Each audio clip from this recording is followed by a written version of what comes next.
Welcome. This is going to be a breakdown of the drone build that I have been working on, and I know a lot of people have been interested in wanting to know how this thing works. So we're going to go through it. I'm going to try to guide you through the build process and kind of what I went through to get to where I'm at.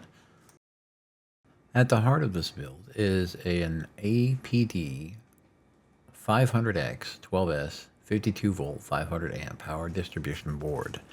This was necessary considering I was using EDFs that required more current and is the heart of the actual build of the drone. We will go over some of the connection points after I go over the rest of the components. The EDFs I chose to go with were 70mm Pro clockwise and counterclockwise 2100 kV 12 blade 25.2 volt electric ducted fan engines. These are sold by Dobofo. I think it's Dobofo, and they can be found on Amazon. They were the only blades or actual EDFs that had blades within the price range I was looking for that had clockwise and counterclockwise rotating fans, which made everything much simpler. The max current that these EDFs can draw is 66 amps. The max thrust is 2,280 grams or 5.026 pounds.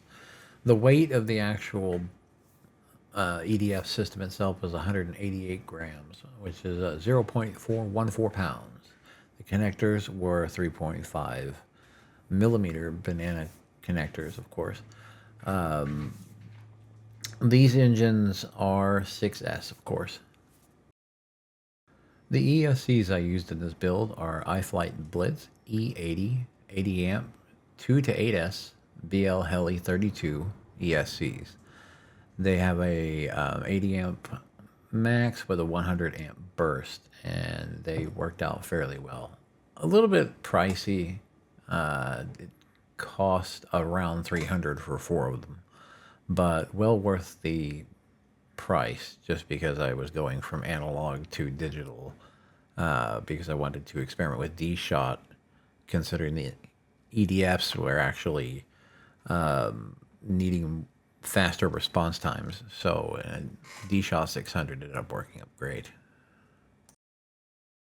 And of course we can't forget the Speedy Bee F405 wing AVP. That's what I used for the flight controller, and I did have to bypass the power distribution board, and we will get into how I did that here shortly. I think I have a few more parts to show you. This is the iFlight Blitz Mini M10 GPS V2. It actually worked out fairly well. It's actually good at getting satellites out where I'm at least. I get roughly, 10 to 14 satellites, sometimes 17. So it's a decent GPS, and it's fairly easy to set up. And to the power supply, this is the graphene battery I was telling you about. This is also an Amazon purchase. It actually is a Yowu 6S graphene battery, 6,000 milliamp, 100C, 22.2 volt, with an XT90 plug. The battery itself actually doesn't weigh as much. The whole overall weight of the drone is mainly in the battery, which is true for most drones, if not all drones. But it does come in at 1.98 pounds, and the dimensions are 6.1 inches by 1.96 inches by 2.12 inches. So a lot of people said that's a huge battery. Why are you using that? And then, of course, the reason why I needed to was obviously because of the current draw that I have. So that being said, if you take into consideration that it's 6,000 amps and 100C, I was able to have a power supply that was going to give me enough time to do the data collection that I was doing. And we'll get into that. So As far as the power distribution board goes, as you can see up at the top, there is a 12 volt and a ground output that you can use. I apologize for the writing on it being upside down, but as you can see from the orientation marker on the board, the front would be where those are. And those plugs go directly to the power distribution board on the SpeedyBee F405 wing.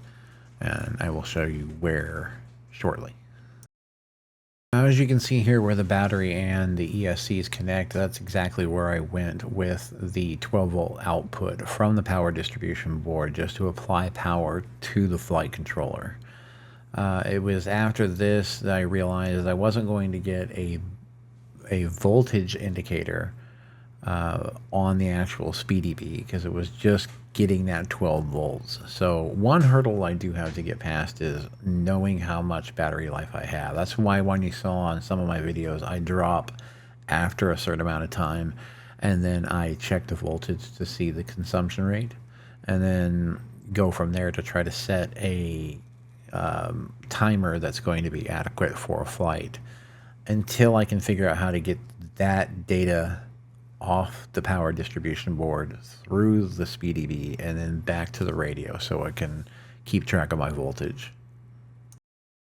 On this image, I'm trying to show you where I hooked up the telemetry output from the board, power distribution board, because it has one telemetry output to the board on the SpeedyBee. You can see where the black box control is, where you insert the actual SD card for the black box controller. And up at the top to the right of that, you can see that there is a UART4, which is it's basically a telemetry pad. So I ran the telemetry output from the power distribution board with just one wire to the RX on the actual input of the telemetry pad, just to try and get the data from the power distribution board to the actual controller and see that if I could read it from the radio, if it would tell me what the voltage was, or if it would at least tell the flight controller what the battery voltage was, so that the LED indicators on the top of the SpeedyBee would actually stop just blinking and, you know, be solid as far as the indication of the battery life. I haven't really solved that issue yet, so if anyone's familiar with SpeedyBee and iNav, maybe I have it plugged up to the wrong UART, maybe it's the wrong telemetry pad in order to send telemetry back. You know, I'm still trying to figure out, do I get the telemetry through the ELRS receiver, or do I end up getting it directly through the receiver, of course, but from the flight controller's actual telemetry pad where I have it hooked up now. So I could be totally wrong on that, and it could be that it's connected correctly. It just isn't programmed properly in iNav, which is one thing I'm still learning at this point. Now, one of the questions I get asked a lot because I'm creating a drone is that why am I using a wing, a SpeedyBee wing? And it's because the drone platform, again, is a test platform. It's not the end product. As you can see from this image, there are a ton of peripherals you can add to this. So, and I have yet to get all of them, but I want to. I'm still trying to, like I said, get through the iNav situation and understand whether or not I'm getting telemetry, understanding how to read black box logging so that I can get the data from that and see what the gyro is picking up, if I need to turn on a gyro filter. So far, I've been able to run without a filter at all.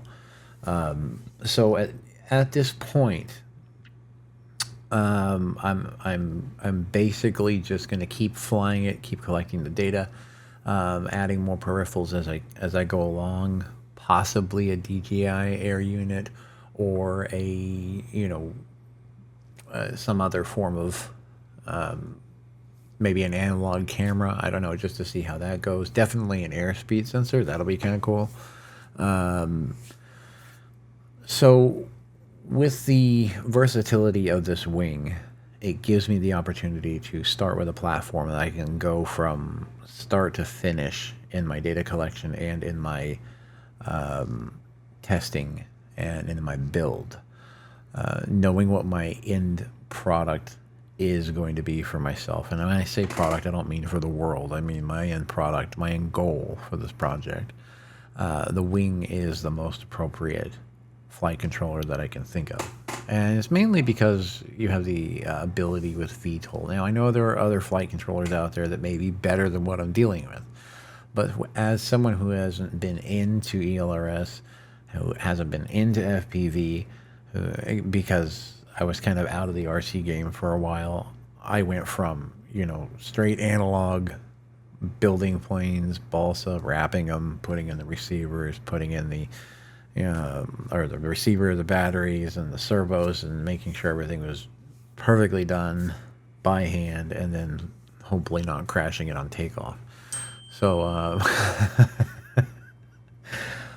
that's where I'm at this point. So kind of jumping into the whole thing by building rather than just buying like a tiny whoop and getting used to the whole aspect of the thing. So yeah, I kind of start at the finish line and jog in place until everybody else catches up, I guess, to what I'm doing.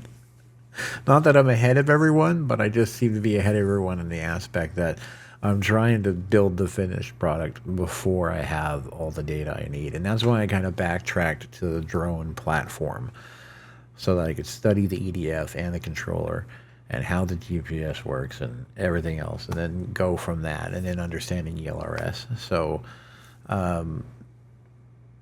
with that, that's pretty much a fairly specific breakdown. Not too much data. If you want more specific data, let me know, and I'll be happy to get it to you. Well, in the end, I hope this was somewhat informative. If you have any other questions, please feel free to leave them in the comments, like and subscribe, share this with others, and maybe we can all, as a community, solve some problems that I might run into. It might give you more ideas, and it might give me more ideas, and that's what it's all about. It's not about, there's going to be a lot of people out there, I've had it already, where they just don't like what I'm doing, or they think it's lame, or this, or the music choice I made was bad. Okay, that's on me on the music, okay?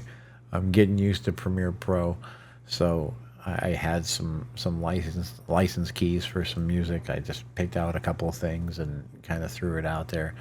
So if you guys don't want music on the drone videos, let me know. I'll leave it to the intros and the outros and whatnot. Other than that, I thank you for watching, and please, if you have any other questions, feel free to contact me, and I will do my best to answer them as quickly as possible. Thanks again.